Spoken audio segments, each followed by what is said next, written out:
میں آ چکے ہیں, ہمارے پولیٹیکل اپوننٹس موجود ہیں, لیکن ہم اپنی ان اخلاقی حدودوں کے یوتھ کو مینٹین کریں. اسی طرح یہ فرض ان پولیٹیکل ورکرز پر بھی ہے جو پی ایم ایل این کے ہیں, جو پاکستان پیپلز پارٹی کے ہیں, جو مولانا فضل الرحمان کے ہیں, یا دیگر مذہبی سیاسی پارٹیوں کے ہیں.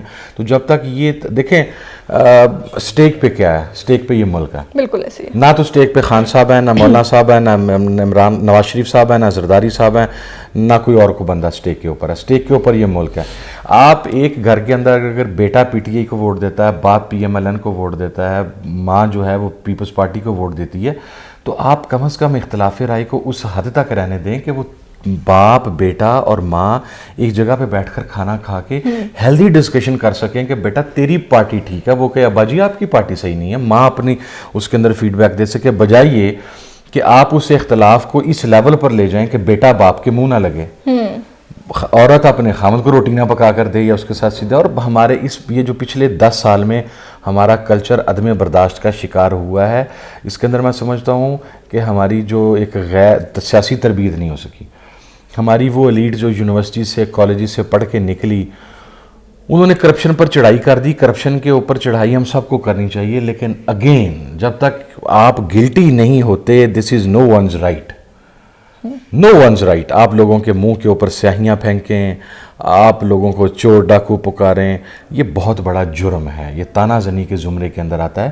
عدالتوں کے اوپر پریشر ڈیولپ ہونا چاہیے, اور اس کا پریشر کا بہترین طریقہ ہم ڈنڈے سوٹے اٹھانے کی بجائے, اگر ہمارے جس طرح یہ ثانیہ سہیوال کا جو انسیڈنٹ ہوا ہے, تو اس کے اوپر یہ گالم گلوچ کرنے کی بجائے, یہ سارا کرنے کی بجائے, اگر کوئی 5000 بندہ بڑے اطمینان کے ساتھ جا کے بغیر کوئی روڈ بلاک کیے لاہور ہائی کورٹ کے اندر بیٹھ جاتا ہے, تو وہاں کے ججز کو کنسیڈر کرنا پڑے گا کہ یار اتنے پیسفل ہماری جنریشن یہاں پہ آ کے بیٹھی ہوئی, انہیں بیٹھے 3 دن ہو گئے ہیں, 4 دن ہو گئے ہیں, سو دیر از سم تھنگ سیریسلی رانگ.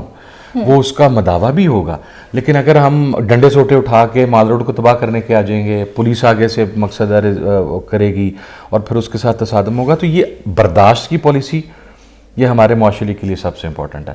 اور ایسے لوگوں کی پروموشن جو اختلاف رائے کو عزت و احترام کے ساتھ سن کے ود آرگومنٹ اس کا جواب دے سکیں. سر, جب سے پاکستان تحریک انصاف کی گورنمنٹ آئی ہے, اس کے بعد مولانا فضل الرحمان مکمل طور پہ بالکل ارریلیونٹ ہو گئے تھے, سائڈ پہ ہو گئے تھے, نیوز میں بھی نہیں تھے کسی بھی طرح سے.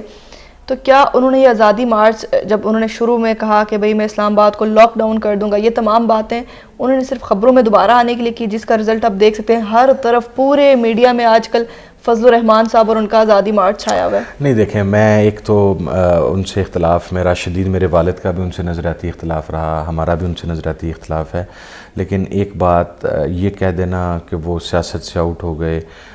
کے پی کے میں لیڈر آف دا اپوزیشن ان کی پارٹی کا ہے, بلوچستان میں لیڈر آف دا اپوزیشن ان کی پارٹی کا ہے, نیشنل اسمبلی میں ان کی 9 سیٹس ہیں, ان کا بیٹا بھی سٹنگ ایم این اے ہے, ان کے پارٹی کے سینئر ممبرز, اور ان کا ووٹ بڑا بھی ہے اس ٹائم, اس الیکشن کے اندر.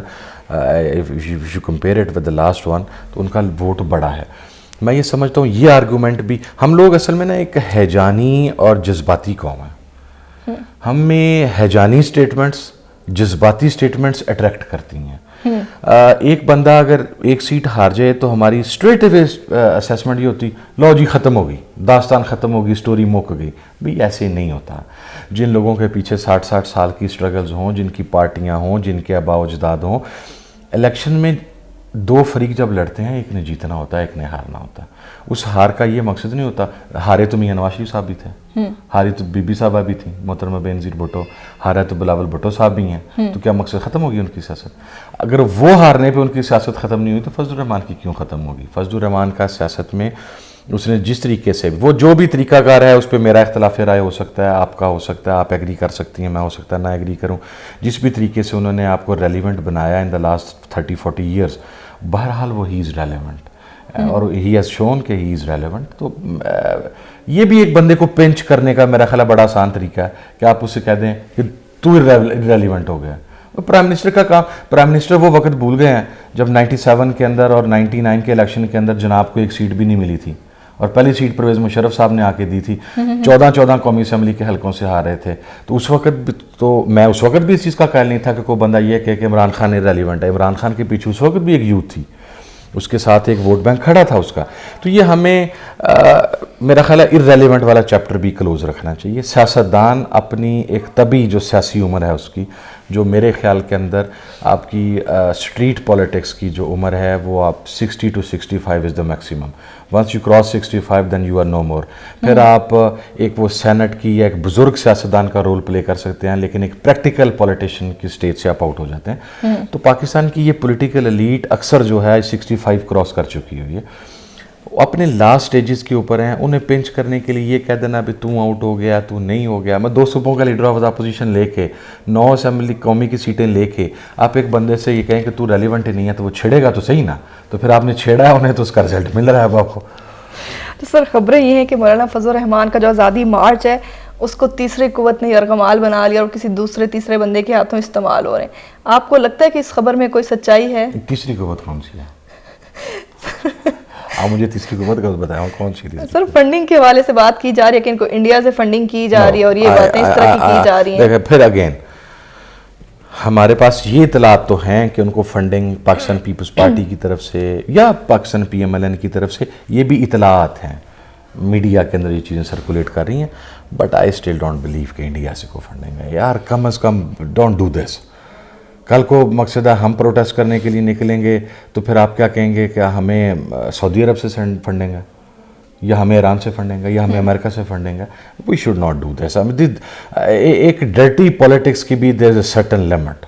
ٹھیک ہے, وہ گزشتہ 25 سال سے 20-25 سال سے اقتدار میں بیٹھے ہیں. Funding is not his issue. Remember this thing, funding is not his issue. ان کا وزیر اعلیٰ رہا ہے. جس طرح باقی پولیٹیکل پارٹیز نے اپنے لوگوں کو نوازا ہے, انہوں نے اپنے لوگوں کو نوازا ہے. اور پولیٹیکل پارٹیز جب اپنے لوگوں کو نوازتی ہیں تو جب کوئی ایونٹ آتا ہے تو they have to pay back. I mean they are supposed to return that amount, if not that to that extent. لیکن وہ پھر ایک مد کے اندر وہ باقاعدہ چند فنڈ ریزنگ ہوتی ہے. تو یہ کہہ دینا, یہ کہہ سکتے ہیں آپ کہ کس پاکستان کی پولیٹیکل پارٹی نے انہیں سپورٹ کیا, فائنینشیل سپورٹ کیا, وہ نام آ رہے ہیں, گاڈ نوز کیا نہیں کی. لیکن I firmly strongly I don't believe کہ ان کو کوئی انڈیا کی طرف سے فنڈنگ آئی. سر مولانا فضل الرحمان کے جو بھائی ہیں مولانا عطاء الرحمان صاحب, انہوں نے ایک دعویٰ کیا تھا کہ ہمارے آزادی مارچ کی وجہ سے لوگ جو ایرانی انقلاب ہے اس کو بھول جائیں گے.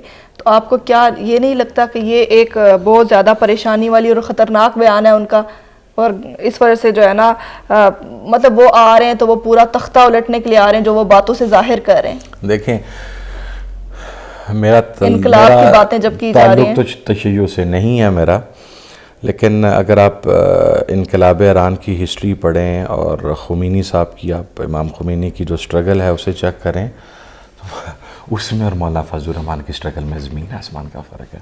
وہ بندہ جلا وطن بھی رہا, اس نے اپنی قوم کو ایک شعور دیا, اس شعور کی بنیاد پر وہ واپس آیا. مولانا تو پارٹ آف دا گورنمنٹ رہے ہیں. یہ انقلاب کس کے خلاف لے کے آ رہے ہیں؟ اور دوسرا عطاء الرحمان صاحب کا جو بیان ہے, میرا خیال ہے یہ حکومت کے لیے اور اسپیشلی ہمارے ریاستی اداروں کے لیے ایک الارمنگ سائن بھی ہونا چاہیے کہ جس وقت آپ جو گراؤنڈ ریالٹیز ہیں جب آپ انہیں چینج کرنے کی کوشش کرتے ہیں تو پھر تباہی کی بنیاد رکھی جاتی ہے. گراؤنڈ ریالٹی یہ ہے کہ اہل سنت و جماعت پاکستان کا اکثریتی طبقہ ہے. آپ نے پہلے بھی انہیں 30 سال دیوار سے لگایا. ان کا قصور صرف یہ تھا کہ جہاد افغانستان میں آپ کے ساتھی نہیں بنے. مقصد ہمارے اداروں, ریاستی ادارے ہوں یا ہماری حکومتیں ہوں, ان کے ساتھ انہوں نے نہیں دیا. اس کا خمیازہ انہوں نے یہ بھگتا کہ یہ جو میجورٹی میں تھے ان کے اوپر ہر لحاظ سے ان کو ہر لحاظ سے پیچھے دھکیل دیا گیا. اب وہ ایک چھوٹا طبقہ اگر اٹھ کے یہ کہے کہ میں انقلاب لے کے آ رہا ہوں, تو بھی آپ جب 2014 میں ہمارا انقلاب ماننے کے لیے تیار نہیں تھے, جب کہ ہم میجورٹی تھے آف دس کنٹری, تو ہم آپ کا انقلاب کیسے مانیں گے؟ اور انقلاب کے اوپر تو آپ پورا ہی نہیں اترتے حضرت. آپ کے اوپر جو الزامات ہیں, جس قسم کے الزامات ہیں, میں تو رپیٹ بھی نہیں کرنا چاہتا. ٹھیک ہے, فائنانسز سے لے کے مورالیٹیز تک کی جو چیزیں سامنے آتی ہیں یا جو ہمیں بیان کی جاتی ہیں, بہت ساری چیزیں ہوتی ہیں جو عوام کے سامنے نہیں ہوتی.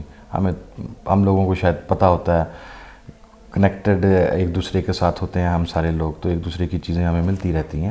تو یہ چیزیں آپ اس کو کسی بھی انقلاب کے ساتھ نہ ملائیں. ابھی شکر کریں انقلاب فرانس کے ساتھ انہوں نے ملا دیا, یا انہوں نے یہ نہیں کہہ دیا کہ میں موزے تنگ والا انقلاب لے کے آ رہا ہوں. وہ at some stage I guess Hugo Chavez, اس وقت تو وہ مقصد ہے کہ ہوگو شاویز ہی بنے بیٹھے ہیں, لیکن وہ اس کا کریکٹر بھول گئے ہیں کہ انقلاب لانے کے لیے you need a character and you don't have that character.